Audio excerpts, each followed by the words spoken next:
Meus irmãos, vamos abrir a escritura em Romanos, capítulo 8. Nós temos feito a exposição da carta de Paulo aos Romanos à noite. Mas, por conta do culto que estaremos caminhando nessa noite com a congregação no Janga, dada a necessidade de estar lá presente nesse momento, achei por bem fazer essa mudança para que nós possamos ter a exposição da carta aos Romanos hoje pela manhã. Nós estamos, portanto, no capítulo 8 e hoje vamos caminhar do versículo 12 até o versículo 17. Romanos, capítulo 8, versículo 12 até o versículo 17. Uma instrução aos pais. Nós vamos agora ter nosso momento da palavra do Senhor. É claro que nós queremos que as crianças fiquem conosco e, portanto, elas devem sentir muito à vontade para isso. Hoje nós não teremos a EDV, vamos começar na semana que vem, mas haverá uma reunião dos pais logo após o culto. Então nós pedimos... é os pais ou os professores? É os professores, não é isso? Obrigado. Foi uma confusão, um lapso mental rápido. Mas os professores vão ter uma reunião com a liderança do Micria. Mas nós teremos inscrições para a escola dominical logo após o culto. Então nós pedimos que vocês fiquem para fazer a inscrição das classes, para nós termos aí a dimensão a partir da semana que vem, tá bom? Romanos, capítulo 8, versículo 12 ao 17. Assim diz a palavra do Senhor. Assim, pois, irmãos, somos devedores não à carne, como se estivéssemos obrigados a viver segundo a carne. Porque se vocês viverem segundo a carne, caminharão para a morte. Mas, se pelo Espírito mortificarem os efeitos do corpo, certamente viverão. Pois todos os que são guiados pelo Espírito de Deus são filhos de Deus. Porque vocês não receberam um espírito de escravidão para viverem outra vez atemorizados, mas receberam o espírito de adoção, por meio do qual clamamos, Abba, Pai. O próprio Espírito confirma ao nosso espírito que somos filhos de Deus. E se somos filhos, somos também herdeiros. Herdeiros de Deus e co-herdeiros com Cristo, se com Ele sofremos, para que também com Ele sejamos glorificados. Vamos orar mais uma vez. Senhor, nós te rogamos que pelo Espírito Santo estejas falando conosco nessa manhã. Que a Tua palavra alcance nossos corações e nos dê o entendimento que só pode vir de Ti, Senhor. Revela-nos a Tua vontade e transforma-nos mediante ela. No nome de Jesus Cristo. Amém. Como eu disse às crianças, domingo que vem é Dia dos Pais. E esse sermão seria um excelente sermão de Dia dos Pais, não fosse o dia que estamos hoje, né? Nossa série de exposições, às vezes, acontece de calhar na data adequada, mas dessa vez não foi assim. Mas nós vamos nos preparar para a semana do Dia dos Pais, pensando um pouco sobre a ideia da paternidade de Deus. Minha esposa, nas últimas semanas, tem se dedicado a pesquisar a genealogia da nossa família. Ela tem gastado muitas e muitas horas com sites de pesquisa, verificando aí a sua ascendência genealógica, tanto da família holandesa, quanto da família brasileira e também portuguesa. Também fez o mesmo com a minha família, e aí tem sido uma diversão para ela nesses últimos dias. Há algumas coisas curiosas quando nós fazemos esse tipo de pesquisa. Primeiro porque nós tomamos conhecimento de histórias que jamais pensaríamos a respeito de nossos familiares. Descobrir que teve lá um trisavô que casou com a sua sobrinha, teve outro que era primo e, portanto, a filha agora é prima da própria mãe, e toda a confusão que se dá por meio dessa história genealógica de todos nós. Mas há também, é claro, motivos mais importantes quando nós ouvimos um pouco dessa história e procuramos saber dos nossos familiares.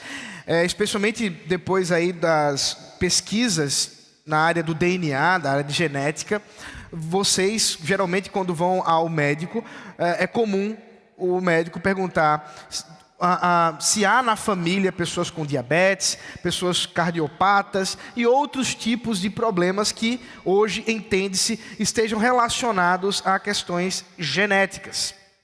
Portanto, tem uma importância você saber da sua carga genética, da sua família, ainda que isso não necessariamente seja determinante.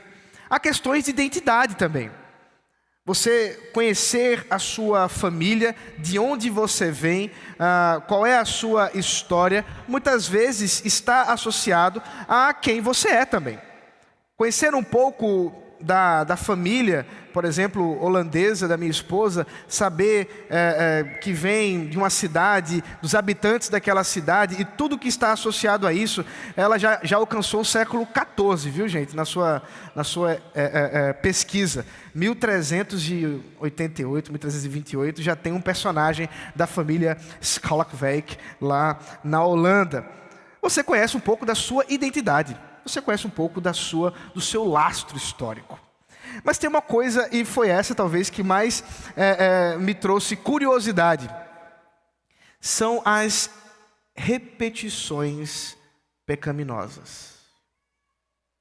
Descobrir algumas histórias familiares e saber de alguns pecados que estão presentes na história familiar e que, curiosamente, são reproduzidos com o tempo. E eu não estou falando aqui de maldição hereditária, não.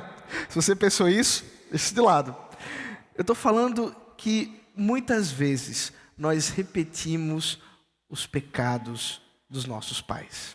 Ou melhor dizendo, nós temos um certo costume de reproduzirmos os comportamentos dos nossos pais. Não é, portanto, estranho quando você ouve, e eu já ouvi muito isso, alguém dizer assim: mas olha só, ele senta como o pai, ele fala como o pai, ou ela fala como a mãe, coisas do tipo, e que muitas vezes nem foram intencionalmente ensinadas, mas que foram aprendidas de alguma forma. Quando o apóstolo Paulo trata, portanto, da nossa filiação com Deus, ele está num contexto de um capítulo extremamente importante a respeito de quem nós somos, daquilo que Deus fez por nós, e especificamente dessa obra redentora e maravilhosa da graça do Senhor, que mediante a lei não pôde produzir salvação, mas mediante a graça. Sim, a graça de Deus teve poder suficiente para nos transformar e nos fazermos de fato servos do Senhor, habitados pelo Espírito Santo de Deus, como vimos no nosso último sermão, nos versos de 5 a 11, quando o apóstolo Paulo gasta bastante tempo a nos falar da batalha espiritual que pode haver em nossos corações e do chamado que temos de mortificar o pecado, de mortificar a carne. E é nesse contexto de mortificação da carne, é nesse contexto de habitação do Espírito, que ele traz a doutrina maravilhosa da adoção. E como eu mencionei às crianças, há um entendimento equivocado. Muitas pessoas entendem que, por sermos criados por Deus, criaturas de Deus, todos são filhos de Deus. Mas não é isso que a Bíblia ensina. A Bíblia deixa muito claro para qualquer um que fizer uma leitura simples, que nós, muito pelo contrário, somos filhos da ira, naturalmente inimigos de Deus. Portanto, nós que não tínhamos pai, nós que não tínhamos família, agora somos adotados adotados por Deus, que agora acolhe a cada um de nós para que possamos ser chamados família do Senhor. Portanto, amados, quando nós nos debruçamos nesse texto, nós podemos observar que de fato em Cristo nós somos adotados e que somos herdeiros dessa sua obra, a obra de Cristo. Do versículo 12 a 13, nós vemos exatamente o tema que conecta o capítulo, ou melhor, os versículos de 5 a 11, a questão da mortificação da carne no viver do Espírito, ou pelo Espírito. Veja o versículo 12. Assim, pois, irmãos, somos devedores, não à carne, como se estivéssemos obrigados a viver segundo a carne. Porque se vocês viverem segundo a carne, caminharão para a morte. Mas se pelo Espírito mortificarem os efeitos do corpo, certamente viverão. Observe, é fundamental que nos lembremos que na Escritura nós não temos uma distinção entre espírito e corpo, como se aquilo que é espiritual é bom e aquilo que é físico ou material é mal. Isso é uma visão gnóstica, especialmente influenciada pela filosofia grega e que ganhou força aí no 2º, 3º e 4º século. Mas não é isso que a Escritura nos ensina. Quando nós observamos o apóstolo Paulo contrastando o espírito e a carne que ele menciona não é o nosso corpo físico. Ele está falando a carne como a habitação do pecado, como o poder do pecado, como a influência, a força do pecado dentro de nós. Portanto, um aspecto ainda espiritual, porém oposto àquele que ele chama de espírito, porque ele fala do poder do Espírito Santo em nos fazer a vontade de Deus. No entanto, realmente, o cristão ele vive com uma certa tensão. As tentações da vida, as possibilidades do pecado estão à nossa porta todos os dias. Todos os dias você sai de casa, todos os dias você acorda e você tem uma diversidade de opções, uma diversidade de possibilidades de comportamento e de ação. E que o apóstolo Paulo nos fala é que há uma diferença.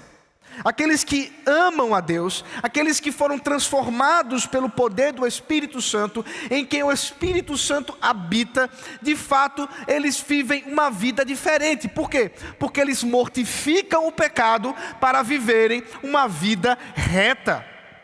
E a mortificação, a palavra mortificação, é uma palavra dura, pesada, feia. Tem a ver com morte.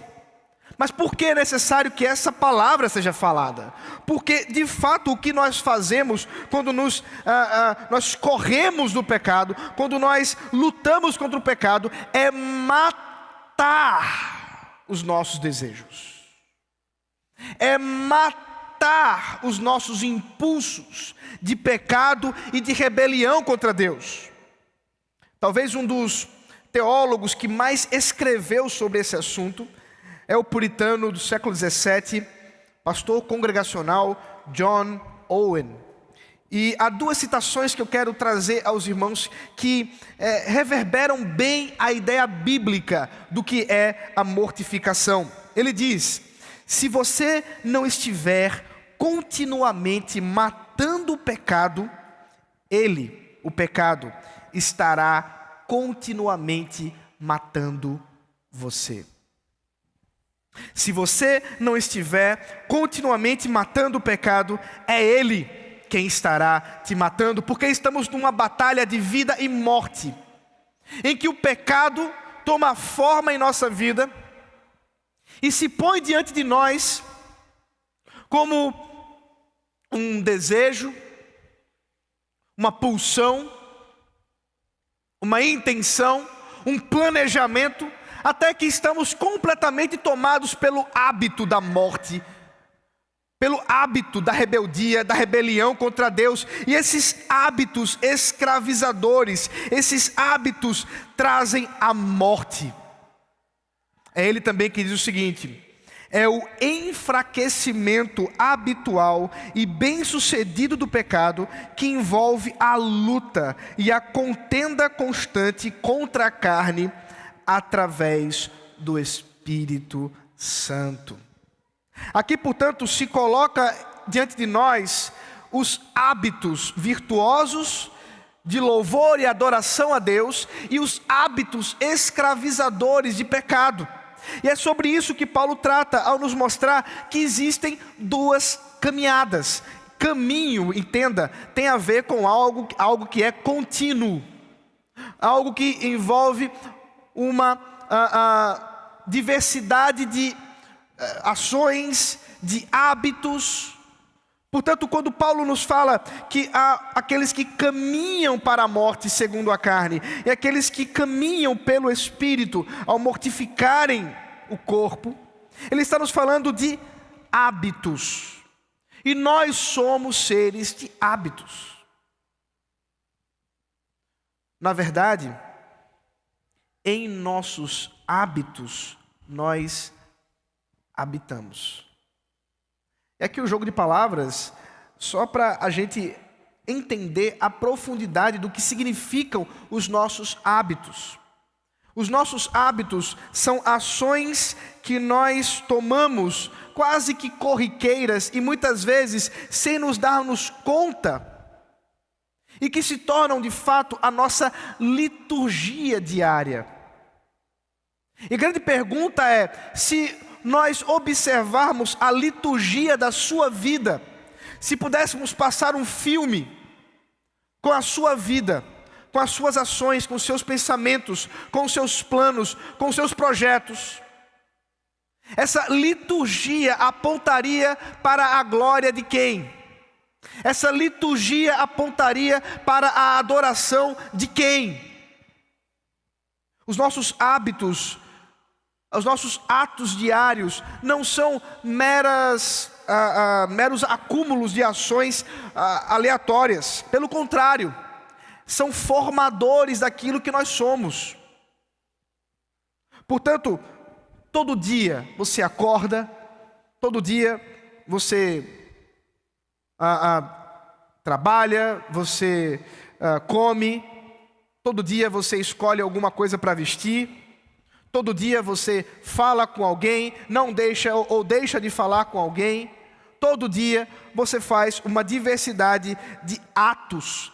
E a grande questão é, esses atos, eles são atos de louvor e adoração a Deus para a virtude, ou são atos, hábitos, liturgias que demonstram uma profunda idolatria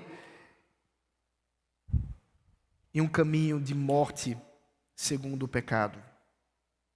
É nesse sentido, portanto, que nós somos chamados a todos os dias matar o velho homem. É esse velho homem que precisa morrer todos os dias, porque todos os dias ele insiste em surgir. E nós precisamos aprender a dinâmica da piedade. Nós precisamos aprender a verdadeira espiritualidade. E aqui mais um parêntese. A espiritualidade bíblica, a espiritualidade que cremos enquanto tradição reformada, não é simplesmente uma espiritualidade com a qual você vai para um monte, ou você vai para um claustro, ou você vai para algum outro lugar, longe de todos, e dizer ali: agora sim eu vou encontrar Deus. Agora sim, é longe de tudo e de todos que eu vou viver uma vida santa. Não. Isso é o completo oposto do que de fato é uma vida santa segundo as Escrituras. Porque nós somos chamados a viver no meio do povo, a sermos luz, sal e luz no meio da escuridão. Portanto, a verdadeira espiritualidade é uma espiritualidade que envolve você ser santo diante dos ímpios que estão trabalhando com você no escritório que você trabalha, na faculdade que você estuda, entre os grupos de WhatsApp que você tem, entre uma diversidade de coisas que são corriqueiras na sua vida, mas que nós, que somos habitados pelo Espírito de Deus, precisamos negar para termos uma vida mais cheia do Espírito Santo de Deus. É nesse sentido, portanto, que nós somos chamados para uma vida muito mais ordinária, comum.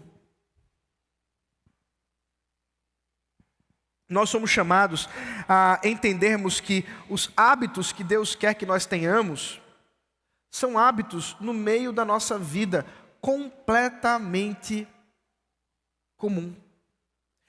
Talvez por causa dos apelos midiáticos e todas essas forças de doutrinas mais focadas em dons extraordinários, muitas vezes nós perdemos o brilho, a beleza que é a vida comum e simples, de honrar ao Senhor todos os dias. Você não precisa ter sonhos revelatórios, você não precisa ver anjo, você não precisa ter arrepios, você precisa amar a Deus e viver a sua palavra, confiado no poder do Espírito Santo, mortificando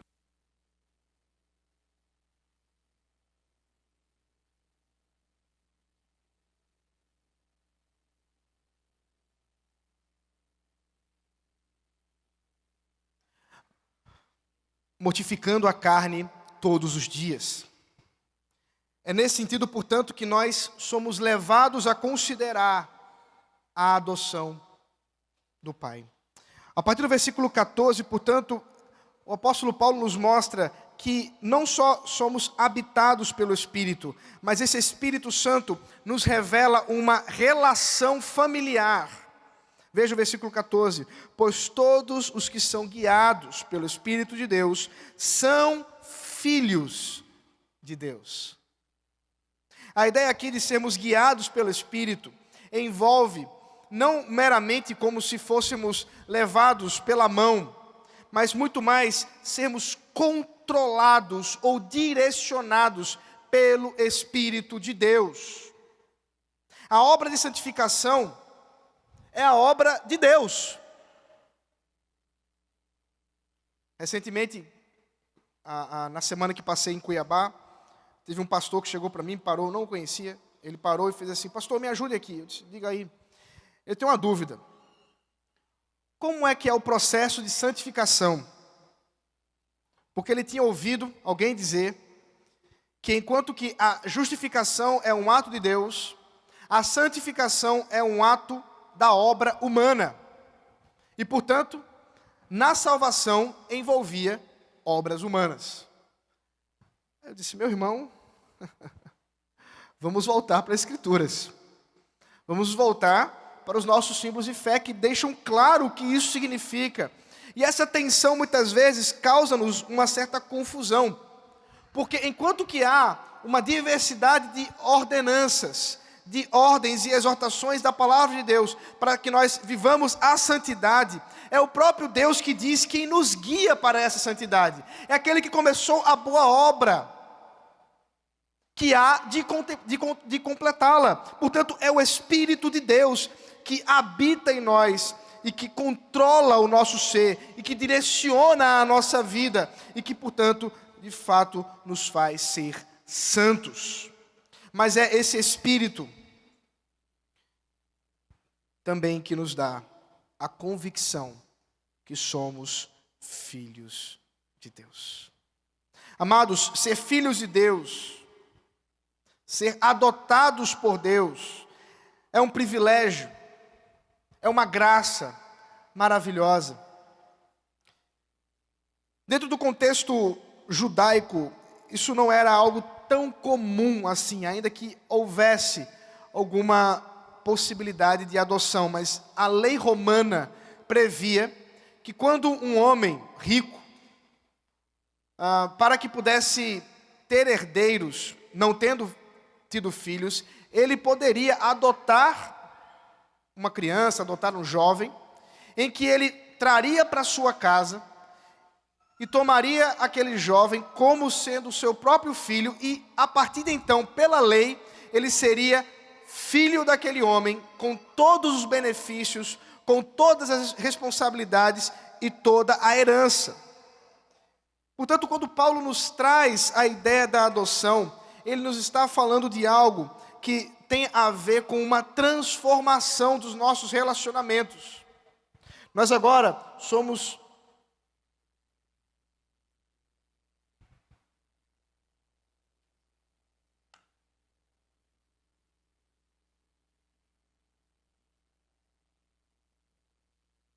nós temos um relacionamento real com o Pai. Portanto, no versículo 15, Paulo explica: porque vocês não receberam um espírito de escravidão para viverem outra vez atemorizados, mas receberam um espírito de adoção, por meio do qual clamamos: Abba, Pai.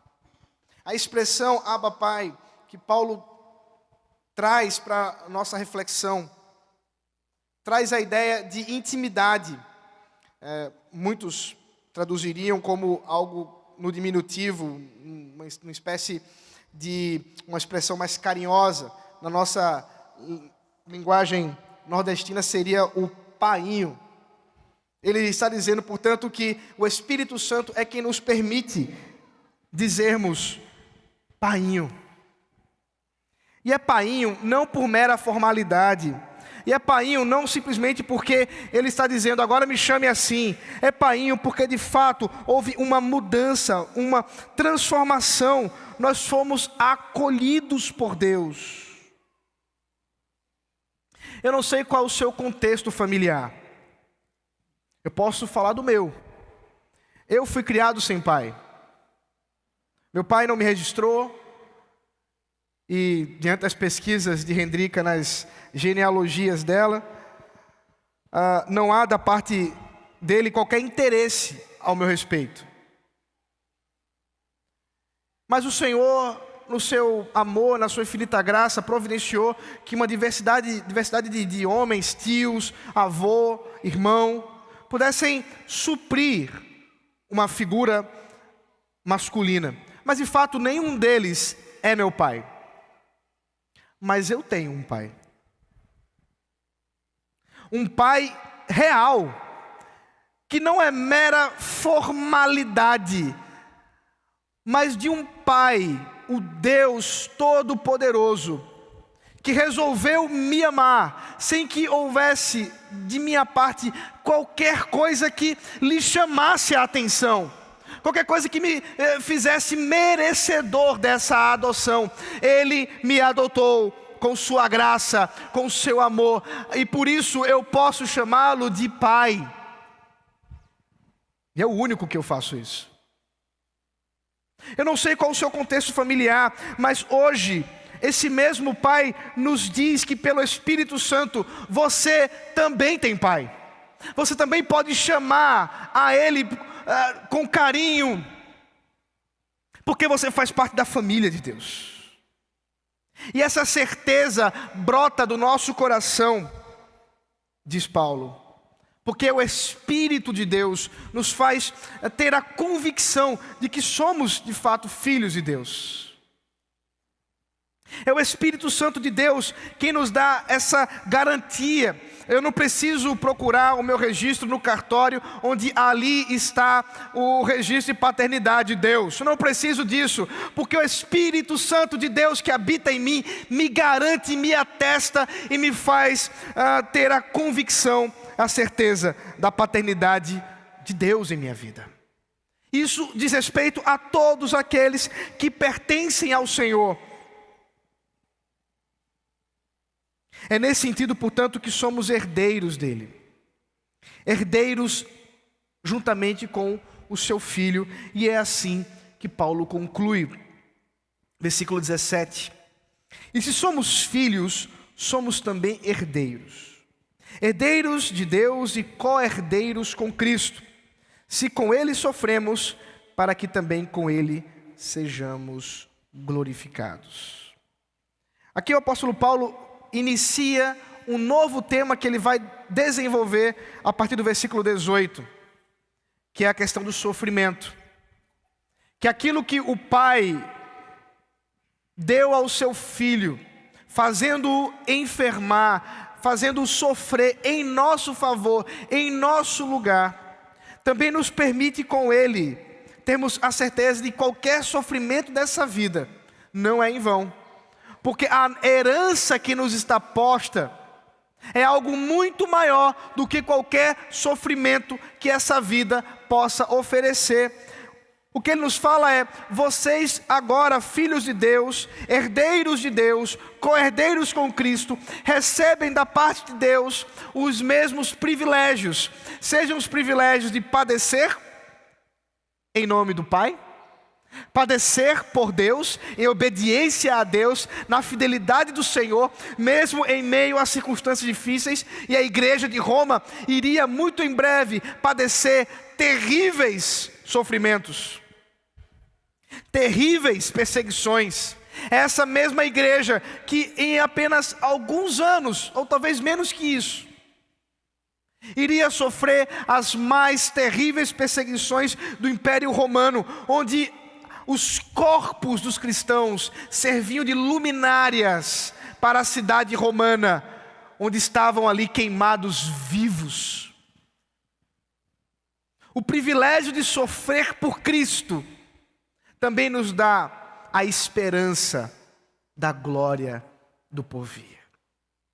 E o apóstolo Paulo, portanto, nos direciona o olhar para observarmos que, se sofremos com Ele, se nosso sofrimento, nosso padecer presente nessa vida envolve esse sofrimento, os sofrimentos do próprio Cristo na cruz, como também os nossos sofrimentos diários, que não se equiparam ao de Cristo, mas que reverberam a fidelidade do Senhor em nossas vidas, que ainda que soframos aqui, a glória do porvir é muito maior. Meus irmãos, nós somos chamados a olhar para cima, a olhar para o Pai que cuida dos seus filhos e que nos dá a certeza de que, como imagem do Senhor, que como pessoas que são chamadas para nos comportar, para que possamos imitar a Jesus Cristo, sendo, portanto, pequenos cristos nesse mundo perdido o qual habitamos. É nesse sentido que nós podemos ver que sim, família tem a ver com identidade. Família tem a ver com comportamento. E aqui está Paulo nos instruindo que a nossa identidade está em Cristo, nosso irmão.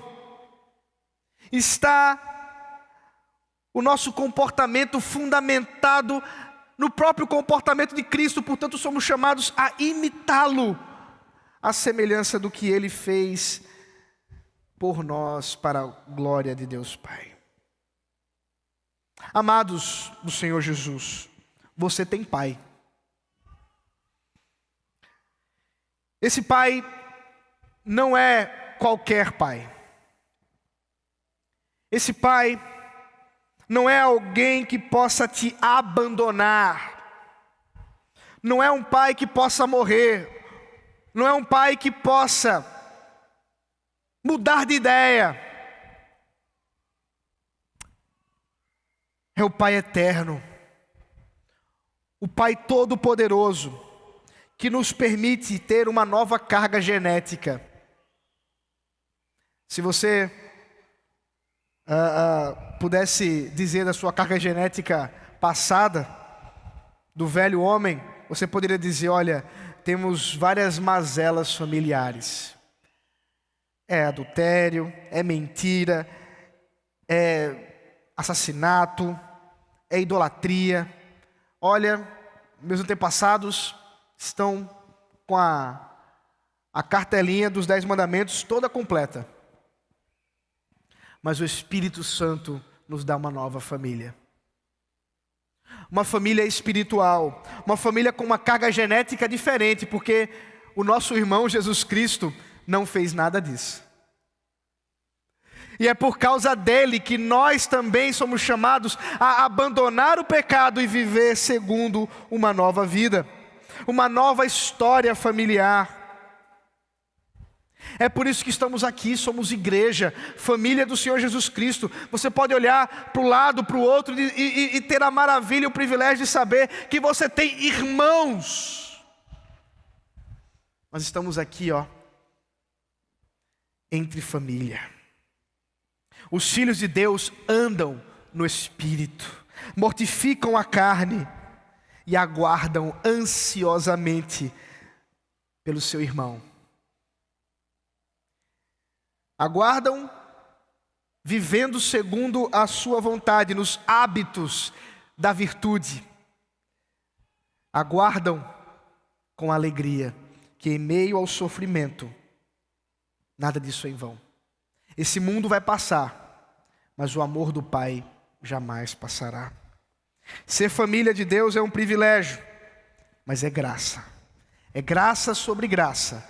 E o Senhor nos chama nessa manhã a confiarmos nisso mais uma vez. Vamos orar. Senhor, nós te louvamos e bendizemos pela tua palavra maravilhosa, pela esperança que é, ó Deus, maravilhosa de nós sabermos que tu és o nosso Pai. Que fomos adotados por ti e que hoje podemos ter uma nova vida, uma nova história, uma nova família para a tua honra e glória. Faz-nos, ó Deus, mortificar o velho homem. Faz-nos, ó Deus, vencermos as tentações da carne. Ó Deus, os impulsos do pecado que nos fazem militar contra ti. Mas antes, ó Deus, obedecermos, honrarmos, te amarmos, te louvarmos. Dá-nos, ó Deus, a esperança verdadeira em Jesus Cristo, nosso irmão, nosso Senhor e Salvador. Amém. Amém.